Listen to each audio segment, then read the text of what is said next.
Hey Dee, anything special going on this week?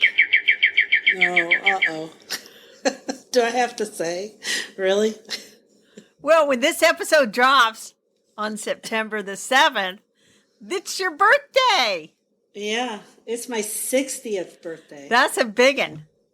Which, by the way, I should tell people, I am not upset that I'm turning 60. I'm glad. I wouldn't. I'm The okay. alternative is this is better than the alternative. This is better than the alternative, yes. So anyway, I would like to wish you an early happy birthday. Thanks. And maybe we can get one, and I'll do the newsletter this week because I want to put a few things in about you. So, Well, thanks for doing the newsletter this week since I have an article due. There of course, you go. now you have one due too. We are busy little bees. We are busy little bees. So let's get going with this week's episode.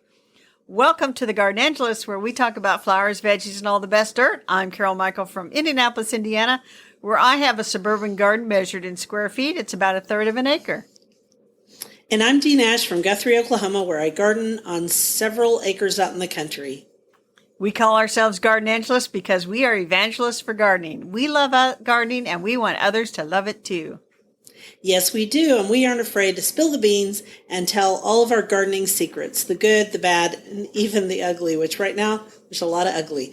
But that's enough of who, what, when, where. Let's move on to this week's episode. Hello, Carol. Hello, It's not Dee. morning. It's afternoon. It's afternoon. We never record in the afternoon, but today we are recording in the afternoon. I think we recorded in the afternoon other days. Sometimes, but usually in the mornings. But that's okay. I like the afternoon. What did you do this week? Well, this week, Dee, I'm patting myself on the back. I hope I don't strain something because I'm older than 60. But I did pull out the sweet corn. Actually, I cut it all down at ground level. It's easier. And then I pulled out all the cucumbers, and then I took every package of extra pea seeds I had. Sugar snaps, snow peas, shelling peas, and I sowed rows up and down in those two beds where those were with the peas because it'll be the cover crop and they're legumes, so they'll add nitrogen. And who knows, maybe I'll get a couple of peas out of the deal. I don't know. We talked about this in last week's episode. It was I think it was our Yeah. vegetable topic, cover crops yeah. and enriching the soil. So I want you to talk about elaborate on one thing that you just said. You said instead of pulling out the sweet corn, you cut it off at ground level. And you said, because that's easier. Explain why that works. Well, corn can be pretty deeply rooted, and I just didn't want to mess with pulling all those roots out. And they'll decompose as the season goes on. And so in the spring, I'll pull out the spent peas because I'm just going to leave them on the ground and just kind of pull those out. They'll dig out real easy. And I think what I said I was going to plant there, tomatoes. I'm going to plant Well, tomatoes and there. in fact, you said that you might actually just lay them on their sides and leave them there as mulch and plant the tomato plants into them. But the thing about peas. right, the peas, but the corn, yeah, you'll probably, I don't know, it might be decomposed. So the point I was trying to get you to elaborate on is that corn is a grass and it's an annual. And once it's it's produced its crop, that stalk is dead or it dies. Yeah. So it's not like some perennial weed that if you left in the ground, it'd try to grow again. It's not going to try to grow again. Instead, it's going to decompose. That's right. That's what I should have done. And then since I was out there and I was already filthy dirty, I sowed a row of radishes, some cherry bells, some Easter egg, and some French breakfast old packets that I had. And I thought, I ain't doing nothing in the packet. Nope. And then up on the patio, I have a little container thing, and I put some mesclun mix in that. You know, Botanical Interest sends you that thank you packet. Yep.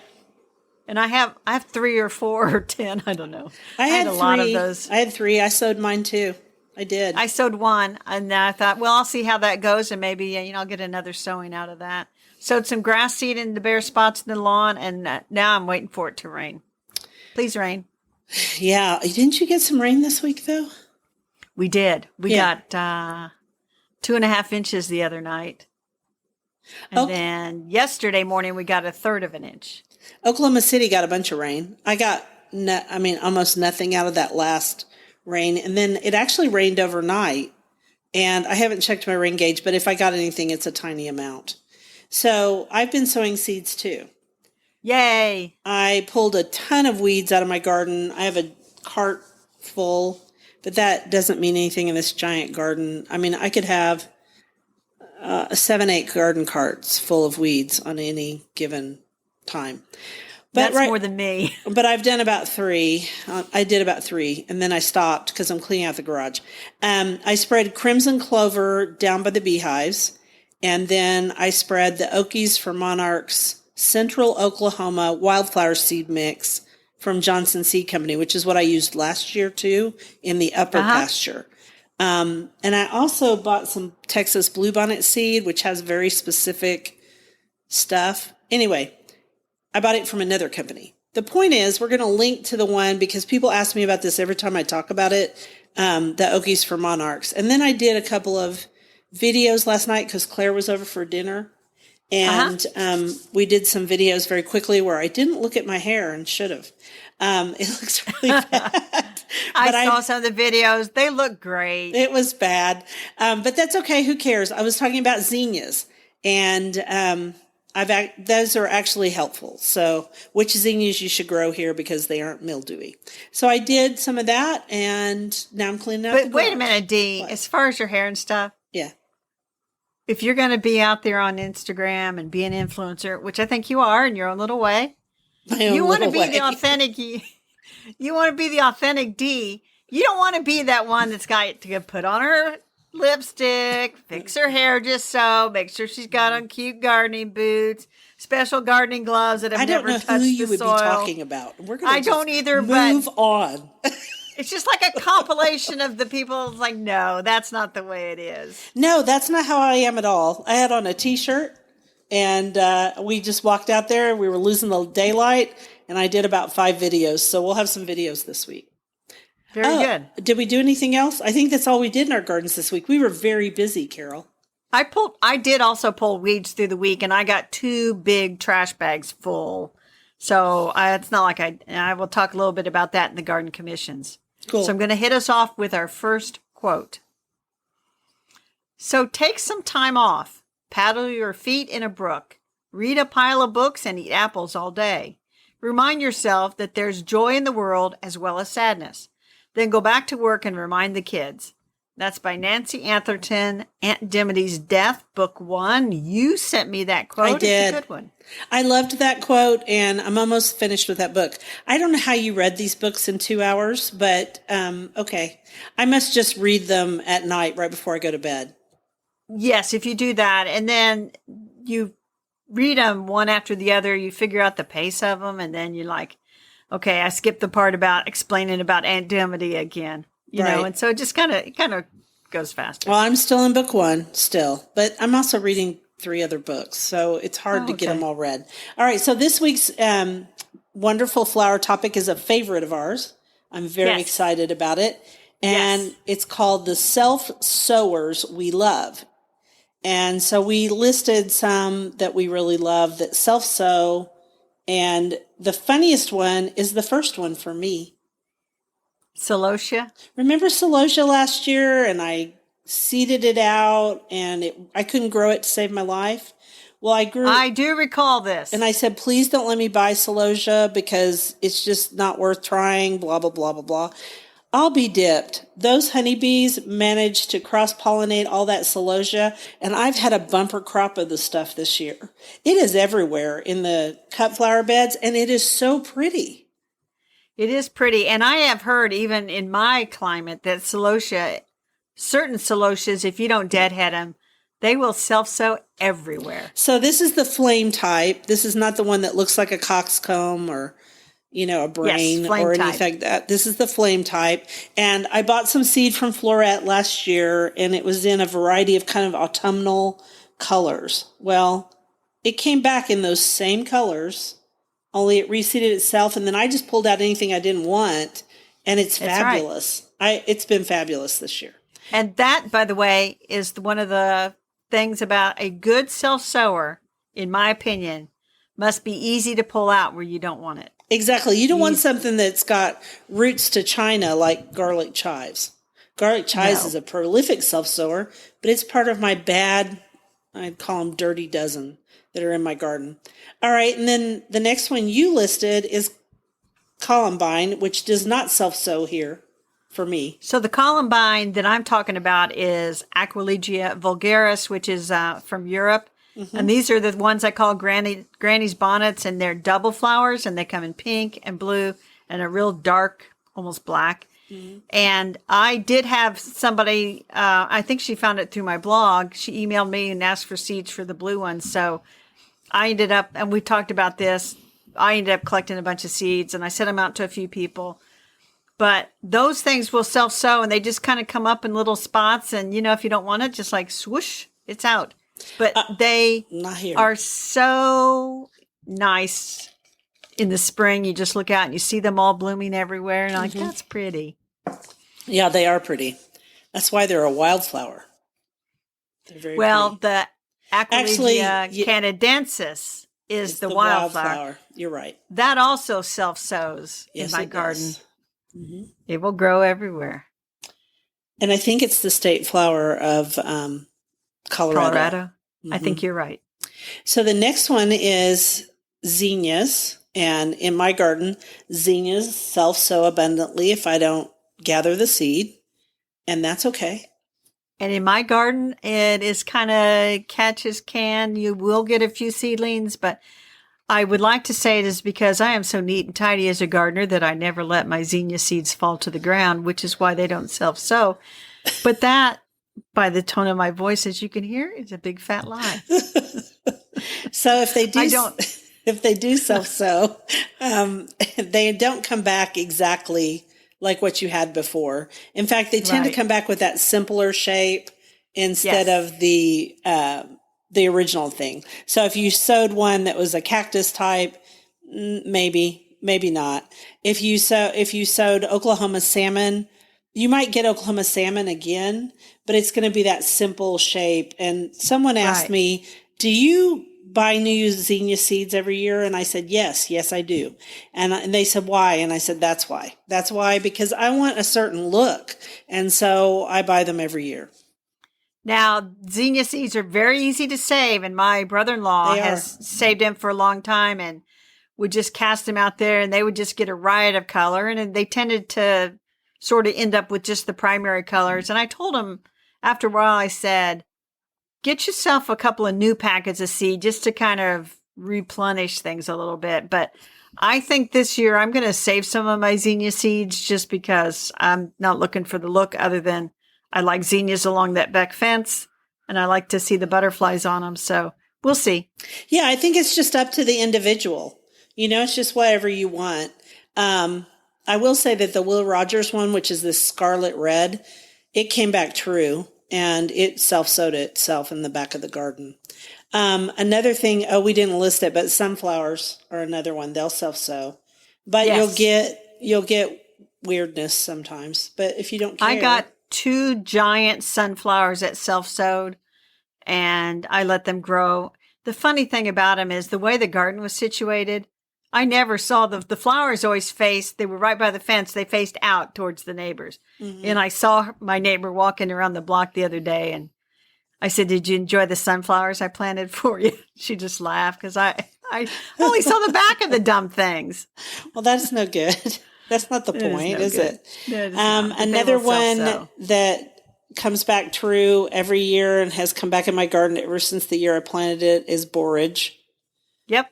Borage. Beautiful blue flowers. Beautiful blue flowers. Tastes like cucumber. It's kind of an herb. And I let it, it comes back in my potager, and I just let it grow wherever I want it. And then I pull it out. And I always pull it out. It gets kind of big and ugly at the end of It gets kind of year. big and ugly. And so you want to yank them after a while and just let a few more seedlings come up.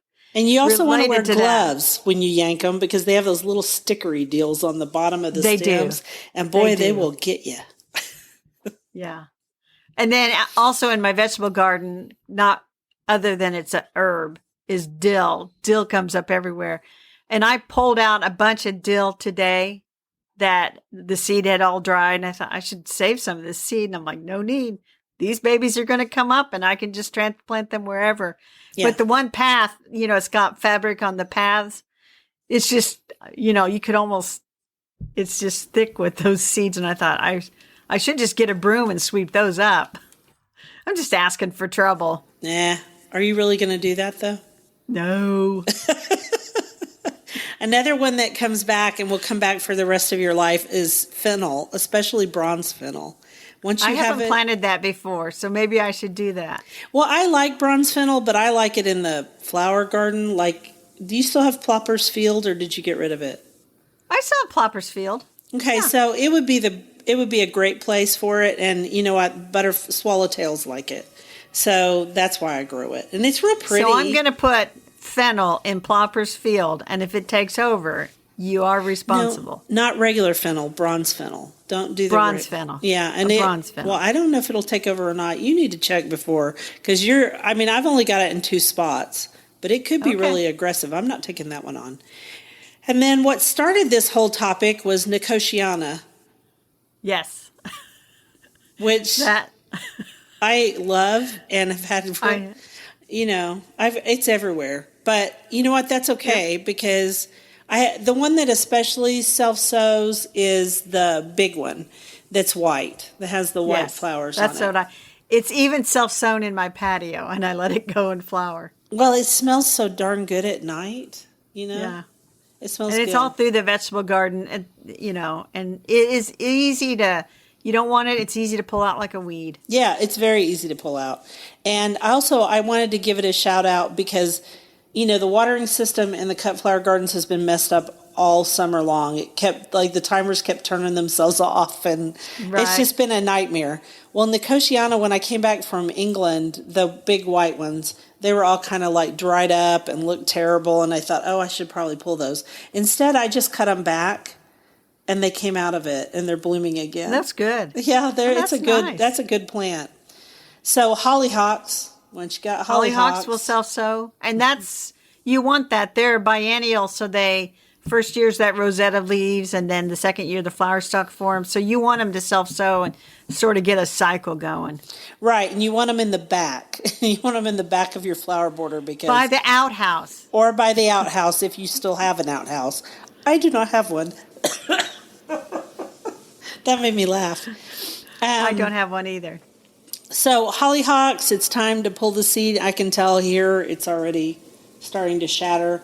But what I think I'm going to do is just scatter it in the back of those beds. And what comes back a good idea. Is the single forms, and that's what I want for the bees anyway. And then... Why don't you save some seed too? Oh, I should, shouldn't I? You should save some seed. I should save some seed. Okay. And then lavender. This year in my garden, lavender is reseeding, and it has made little lavender plants. I have never had that in my garden. I looked at that on the list, and I thought, lavender has never self-sown, to my knowledge, in my garden. It's the honeybees. The honeybees fertilized, pollinated it, and then I had a couple of varieties do their thing. And so I went ahead and transplanted them out of the middle of the garden and put them back on the edge where I needed fillers. Free plants, you got to love it. And I took cuttings. Okay, so you love columbine the most. Yep. And then we already talked about that it needs to be a good self-sower, it needs to be easy to pull out where it's not wanted. Yeah. Right. Nothing with a dang taproot. Now that I've said that, you might not want to put bronze fennel, because it's got a pretty good root system on it. And then, is it something you want to have in your garden? Yep. Dill, borage, etc. And yes, I want those in my garden. Not because I eat a lot of either one of them. I just like them for the butterflies and the bees. Yeah, that's what I like them. And then I think another good thing about self-sowers, if you don't have a lot of varieties to cross, and so, I'm not going to get all different kinds of dill. I'm getting dill. That's it. That makes a good self-sower as well, which always reminds me, you always get a question from somebody that says, I had a pumpkin vine show up in my compost bin from where they threw a pumpkin away. Am I going to get a pumpkin? You're probably going to get a pumpkin, but it's not going to be the same kind of pumpkins. It might be smaller or something. So, they're nice. They cover up the compost bin, but I wouldn't get all excited. Megan has a pumpkin growing in front of her house where she took her decoration and threw it behind her ornamental grass. Yeah. And That's I walked cool. up to her front door and I said, Megan, honey, you have a pumpkin vine. She goes, yeah, I noticed that. And I was like, oh my goodness. And she just left it. She just left it because she's herself. She's not really There you into go. gardening except in spring when it's really nice. And she told me she pulled weeds the other day because it's been nice here again. There you go. Yeah, some people, fair weather gardeners, right? That's okay. I get it. Would you like me That's to do good. the next quote? I would, because that is our flower topic. We have exhausted it, so to speak, I think. We've definitely write a whole sewed it book. around for sure. Yes, yes. Cook things, eat them with other people. If you can tire your own bones while growing the beans, so much the better for you. Kristen Kimball. I know why you picked that. Because I tired myself with my green beans. Remember, I whined that I wasn't having a very good green bean year, and then the next thing you know, I had a great green bean year. Right, and I told you this needed to be it needed to be our topic because we both had a terrible green bean year last year. I didn't grow any 2 this years year. ago. 2 years ago? Was it 2? Yeah, I Okay, did all 2. right last year. And then this year I didn't grow any because I thought I would get some of my CSA, and I didn't. So I guess next year I need to grow green beans. Anyway, tell me about your good green bean year. Why did it work so well for you? Because at the beginning of the year, you were like, it's another dang bad green bean year. But it So wasn't. here are the things that I know. First of all, the only variety I grew was Provider, which I've grown before. And it's an heirloom variety. And I sowed at the, I'm going to say, third week of May. Hardly any seemed to come up, and some of the ones that came up, it seemed like the rabbits ate them. And so I wondered if I had gotten a bad batch of seed, which can happen, It can. or we kind of hit a dry spell, and maybe I didn't get out there and water as much as I should have. But it's just like very sporadic, very sporadic. So I went out there, and this is probably maybe the second week of June. I'll have to go back and look at my notes. I purchased a package of seeds from the store Provider, and I sowed those babies, and they all came up. And the rabbits didn't seem to eat a bunch of them, and I didn't try to protect them. And I'm telling you right now, the green bean patch looks like mid-July out there, not mid-September. So Early September. I think the rabbits weren't as hungry because they had other things to eat, right? I would agree with that 100%. Because rabbit damage and rabbit pressure is always really bad in the beginning of spring. And deer is. pressure too. I mean, I know some people are going to write in and go, I have deer pressure all the time. Yes, but not like the spring. The spring when things are first coming up and everybody's hungry, rabbits especially. And then I think you bought a new package of seed. It was probably brand new. Yep. So it came up really well. I sowed turnips last week, and I put a lot of seed out there because I was like, I don't know how old this turnip seed is. Oh, that was a mistake. I've now thinned it 3 times. So if your seed is fresh, it makes all the difference, and especially with beans, they seem to really need to be fresh. Yes, and I have a couple of old packets. Well, now I have half a packet of the seeds that didn't seem to come up so well, and half a packet of the seed that came up pretty well. But I honestly just get tired of picking them. And so now, though, with the way the weather's turning and stuff, they tend to be a little bit more potty. They tend to be get more stringy and tough. And so I looked at them today, and I thought, you know what? I'm going to let those go, and I'm actually going to do some seed saving. We're going to talk about that later in this episode. But I'm going to save some seeds, I think. Cool. That's interesting. And then what I will do is, to not be completely reliant on saved seed, I will buy a packet of Provider. Good idea. And then I will have my saved seed, and I will plant some of each and see how they do. Gain my confidence as a seed saver, I should say. Right, because seed saving can be great, especially if you save over a series of years and it's an heirloom like Provider, because you can select for a bean that is much more for your area, for your microclimate. Right. They're bush beans, right? Isn't Provider a bush bean? They are all bush beans, yes. Every once in a while you get a tendril that kind of is like wants to take off, and Right. it's just, but that's not a big deal. But I did write I on my tend to blog. like bush beans. I like growing bush beans better. I don't I know. do I too. think they're easier. I've grown both, and I've had success with both. But anyway, so and you also talked about Mexican bean beetle damage, that you had very little insect pressure as the season Yeah, went on. and so I'm starting to see a little bit of Mexican bean beetle damage, Yeah. but not very much at all. And so I feel like since this was almost a whole bed, I mean, this is like a 20-foot bed of green beans. That might be why I had a lot. This is going to be another spot where next year this will be corn or squash, probably.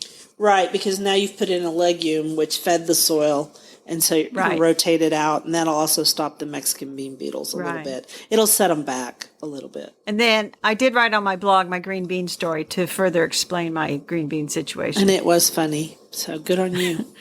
I'll link to that. So go on to the, I'll do this next quote. It's your turn. Ready?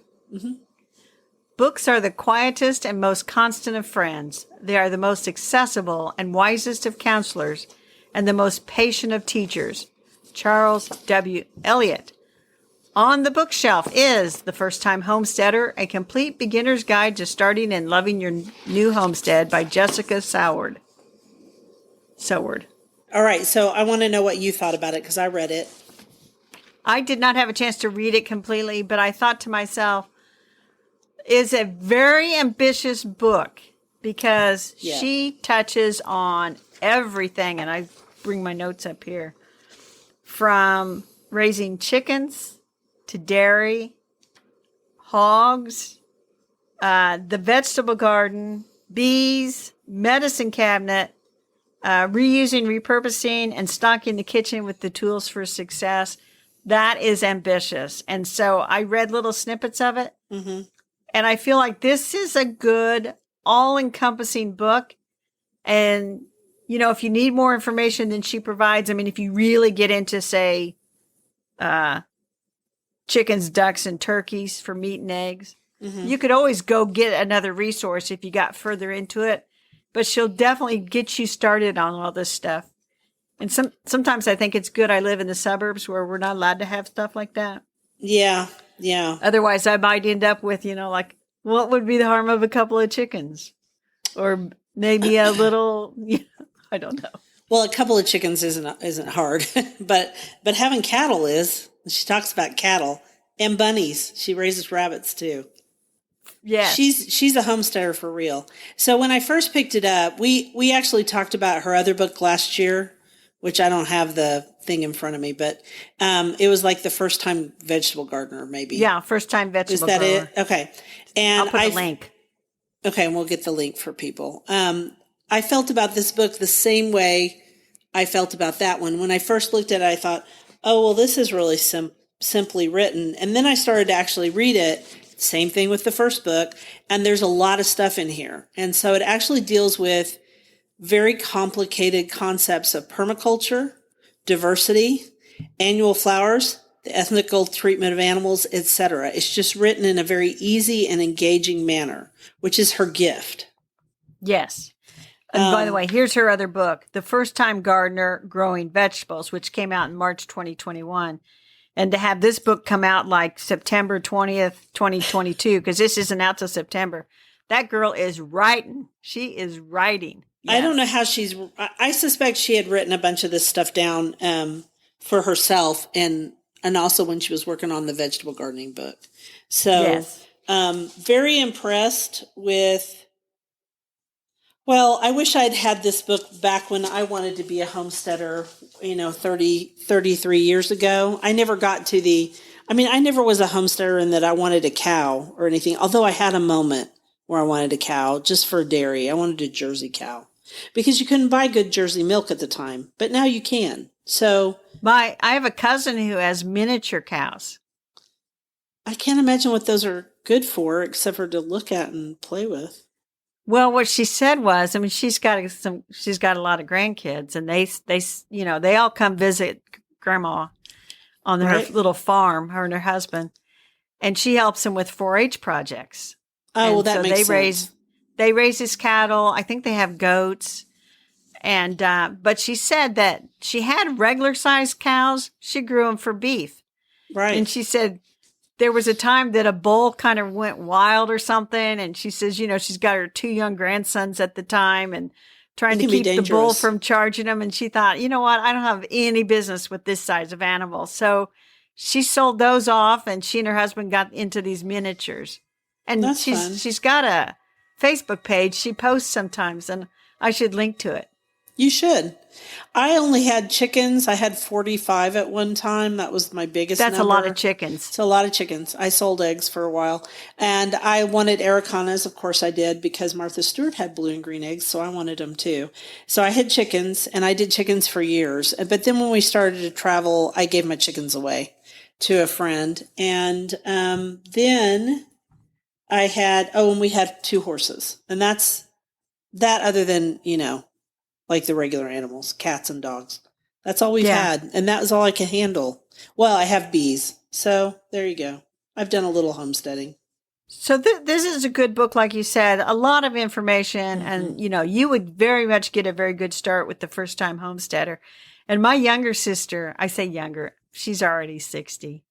She always talks about, moving out to the country and raising animals and stuff. And I'm like, Dee's going, no, Dee's you don't shaking her head. that. Not at 60, you don't want to do that. But if you're in your 30s or 20s, I say maybe go one of for her it. kids. I don't know. I'll find one of my nieces or nephews. I'll say, hey, you look like the kind of person who would do a homestead, and I'll gift them this book. That would be a good use of it. I mean, really, it's a very sweet book. The pictures are beautiful too. They take really good pictures.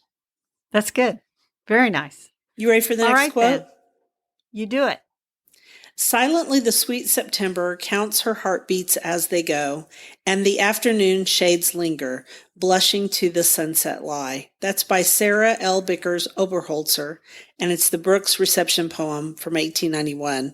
And I actually got that from Joey Randall, who was a blogger that we all followed from up north, and she shared that about September on Facebook, and I thought that was beautiful. That is beautiful. And I was thinking as I was out there this morning, gardening in September can be a real delight because it's no longer blistering hot like August. Right.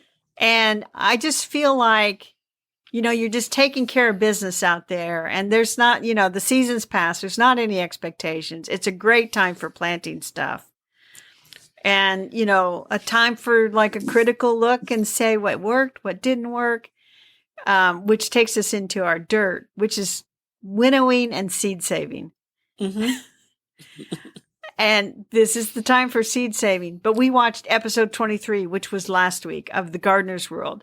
Yeah. And we were both enchanted by the seed saver episode. And I had never really seen winnowing done, but they were winnowing carrot seed.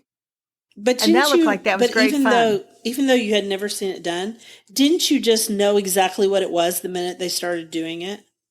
Yeah.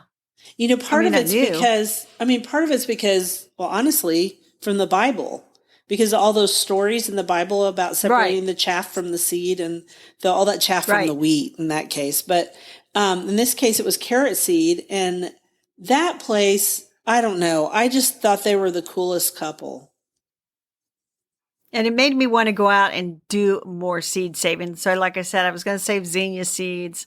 I should have saved some dill and just given it to somebody. I don't know. But I'm going to save green bean seeds this year. And you can save probably more seeds than people realize if you know what you're doing. Now, if you have a hybrid plant, which is where they cross 2 plants to get that plant, don't save that seed. It won't come true from seed. No. And if you have a lot of cross-pollination going on, like I literally had 4 kinds of zucchini. So trying to save my zucchini seed, not a good idea. It's all cross-pollinated. Mm-hmm. And so I'm not going to get what I think I'm going to get. So, but I am going to go out there and see what else I can save seeds from. Yeah, you could save seeds from hollyhocks and dill and columbine, like Nicotiana, all those things. Yeah, you could. And zinnias if you don't care what you're going to get. So there's a lot of things you could save seed from. Right.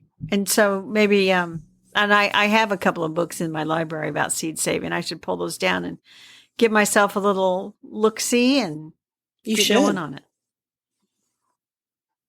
All right, I'm going to do that. That's our dirt, winnowing. Winnowing and seed saving Seed on saving. Gardener's Yeah. World. Yep. All right, here's the quote. The secrets are in the plants. To elicit them, you have to love them enough. George Washington Carver. Don't you love plants? You know, they're all right. So that made me think of something. I have, when I was a young gardener and even in my 40s, I really loved new plants. I was all about whatever was new. I was so excited every time the new plants came out, right? Right. And when you read that quote, I thought to myself, yeah, there's some plants I really do love at this garden. And they're the plants that have been with me for a very long time. Yes. Not the new ones. Maybe next week's topic about flowers should be stalwarts that have managed to stay in our gardens. That is an excellent topic. I will make note of it here because we will forget otherwise. We will forget, and that we actually plan our next episode right after we finish this episode. And we found that works better because then we don't procrastinate. Would you like for me to talk about my crazy rabbit hole first, or do you want to? You go down your crazy rabbit hole. I'll go down my crazy rabbit hole. Go for it. Okay. I don't know how I ended up looking at Christopher Kimball's Milk Street, but I did. And I did join. I just joined the online part. You can join for more money and get the magazine and the classes and all that kind of stuff. And I thought, I'm just not that into cooking. So he's the guy that used to be on America's Test Kitchen. And then he started his own thing and ATK got angry and they sued him. But that's how it goes. Anyway, it's a great website for really unusual things and lots of different styles of cooking and stuff like that. So I signed up for just the online part of it. And it's called Milk Street because he is in the Flour and Grain Exchange Building on Milk Street in Boston, Massachusetts. There's also a podcast that he has that's free that's called Milk Street Radio. I'm telling you, this was a rabbit hole. So I subscribed to that. And then it's very professional, very well done. Of course, unlike our podcast. I think ours is pretty well done. And then I went and I listened to the episode on Julia Child, and it was all of her friends talking. I found it really emotional because it was all of the people that she had mentored who are still alive, because Julia died at a really old age, right? So any of her contemporaries, they're mostly gone. And so it was just the sweetest part and the sweetest episode. And so Julia cried one time when she tasted something someone had cooked that reminded her of her time in France.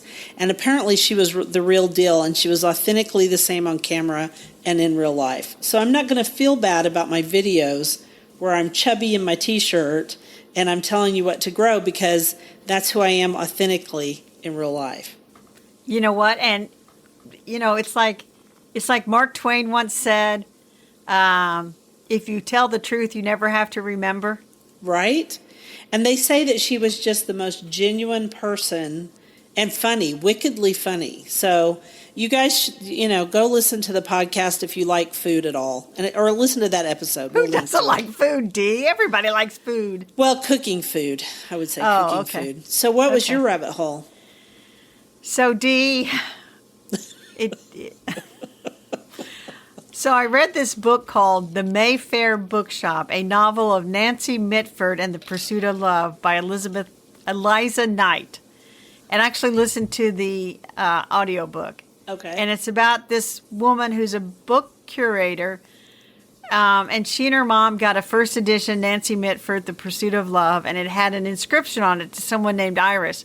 So they went down this rabbit hole her whole life trying to find Iris. And then her mother dies, and she has an opportunity to go to the Haywood Hill Bookshop in London, England, to do some book curating.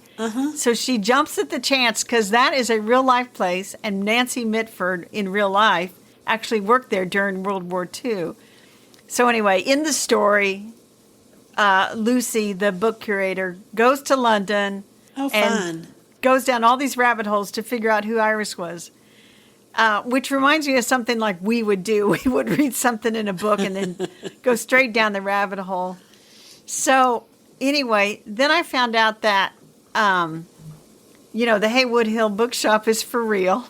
Cool. And for real, Nancy Mitford worked there. Yeah. So I went to their website. Of course you did. Of course I did. And it's very highbrow, Dee. And they have a job for somebody who's basically a personal bookseller. And they have an opening right now, Dee. And you have to be like somebody that reads a lot, and then people come in and they tell you stuff, and then you recommend books for them. Ooh, have fun. Anyway, it pays about $28,000 a year, U.S. dollars, 25,000 pounds a year. That's not enough money. Anyway. So I thought, well, I wonder what books they have, like what's on our front tables right now kind of thing on their website. Sure. So, of course, I found this book called Garden Stories, which is short stories about gardens edited by Diane Secker Tesdell. That looked interesting. So I went to bookshop.org and I ordered that.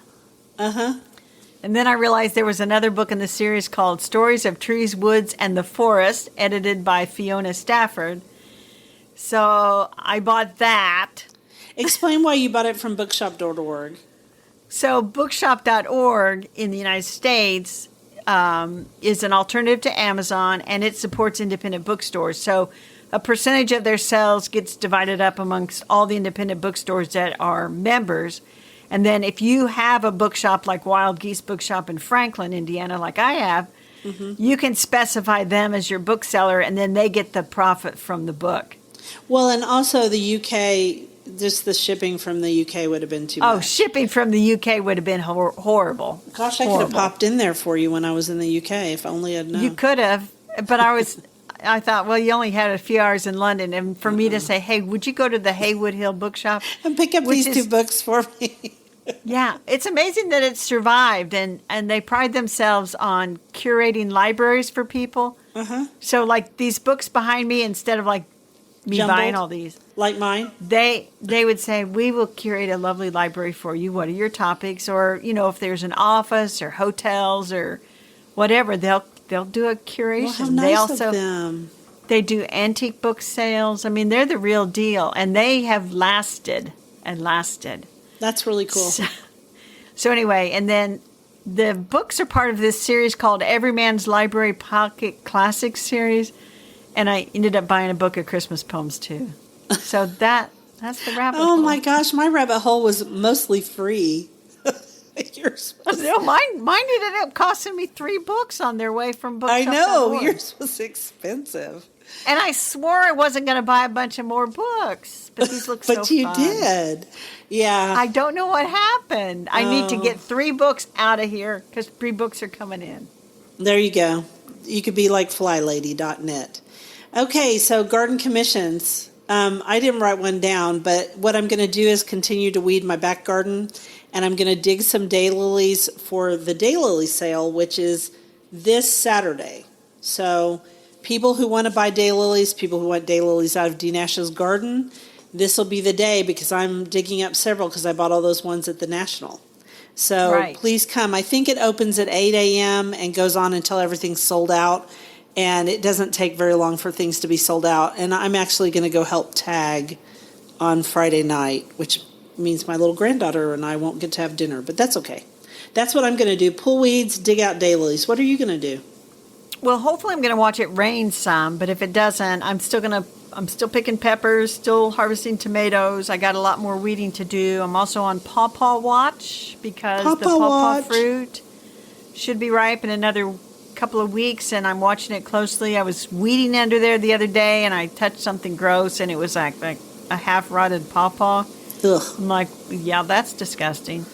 But my 2 that I'm keeping an eye on are still on the tree. And then I'm also keeping an eye on the figs. They should start to ripen here pretty soon.